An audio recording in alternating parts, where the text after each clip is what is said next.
Bonsoir à tous et bienvenue dans ce 19-20. À la une ce soir, j'étouffe. Ce sont les derniers mots de Cédric Chouviat, le livreur de 42 ans mort en janvier à Paris après un contrôle routier. Des enregistrements montrent qu'il a interpellé à 7 reprises les policiers qui le maintenaient au sol.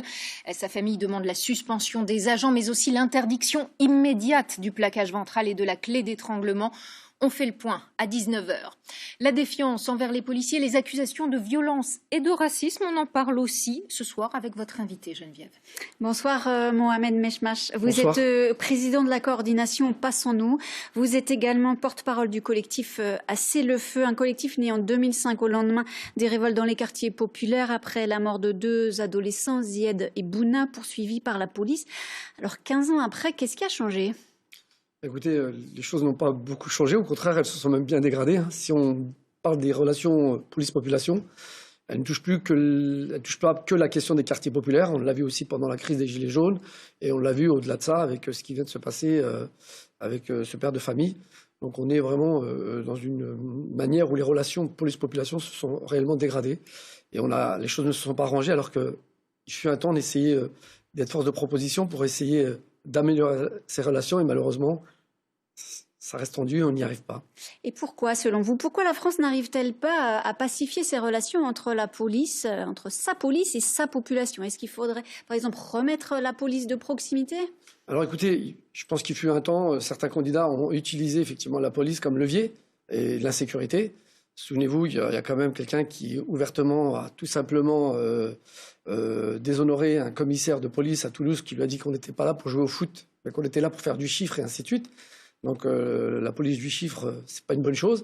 Et encore une fois, la police de proximité, si elle doit avoir lieu, il faut encore une fois qu'elle ne soit pas faite n'importe comment. On a besoin aujourd'hui que s'il y a une police de proximité, des gens qui ont de l'expérience, qui ont du recul, qui sont en capacité de mesurer effectivement dans ces territoires ou ailleurs, quand il faut dialoguer ou quand il faut mener de la répression.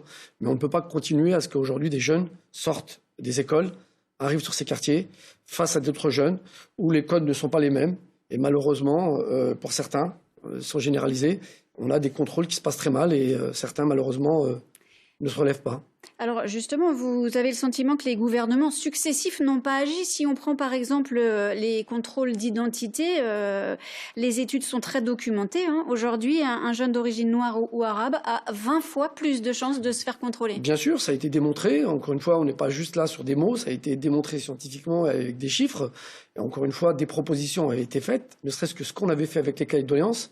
Donc on avait aussi parlé de ces contrôles au faciès. On avait aussi parlé de la police des polices, qu'il fallait qu'elle soit plutôt neutre et autonome, qu'elle reste juge et partie. Donc ce que j'ai envie de vous dire, c'est qu'en fait, si on aurait pris en compte ce qu'on avait déjà proposé il y a déjà 15 ans, peut-être qu'on n'en serait peut-être pas là aujourd'hui. C'est ça, les cahiers de doléances, c'était une série de propositions que vous aviez faites à l'issue de ces épisodes de 6 mois révolte. d'un tour de France, partout en France, où est-ce qu'on a redonné la parole à ceux qui l'avaient très peu, et on avait tout simplement recueilli plus de 200 000 doléances. On en avait traité 20 000 qui clairement sortaient avec une synthèse de 130 propositions avec des chiffres qui démontraient que la priorité n'était pas la sécurité des Français, mais plutôt l'emploi, le vivre ensemble et autres, quoi. Alors, je voudrais qu'on reste juste un instant sur ces questions de discrimination, de racisme. Quand le chef de l'État évoque le communautarisme, voire le séparatisme, il prononce des mots forts. Vous dites quoi ? Non, je dis qu'au contraire, je pense qu'encore une fois, on n'a toujours pas compris le problème. Personne ne demande le séparatisme. Personne ne demande à vivre contre soi. Encore une fois, on est souvent pointé du doigt comme si on vivait d'une manière communautaire. Nous, on n'a pas choisi d'être tous parqués dans le même endroit, quoi. On n'a pas choisi tous d'arriver dans les mêmes quartiers populaires. Je pense qu'il y a des gens qui ont bien choisi pour nous. Nous ne sommes pas dans les commissions d'attribution de logement.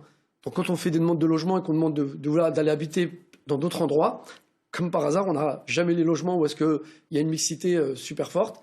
Et on se retrouve finalement là où d'autres communautés qui clairement sont françaises. On a encore du mal à considérer qu'aujourd'hui, on est arrivé à la 4e génération et ces habitants sont français. Je voudrais qu'on évoque une autre question, Mohamed Meshmash. Votre collectif basé à Clichy-sous-Bois a distribué énormément de colis alimentaires pendant le confinement et continue aujourd'hui encore à distribuer. Aujourd'hui, en France, en 2020, des gens n'arrivent pas à se nourrir.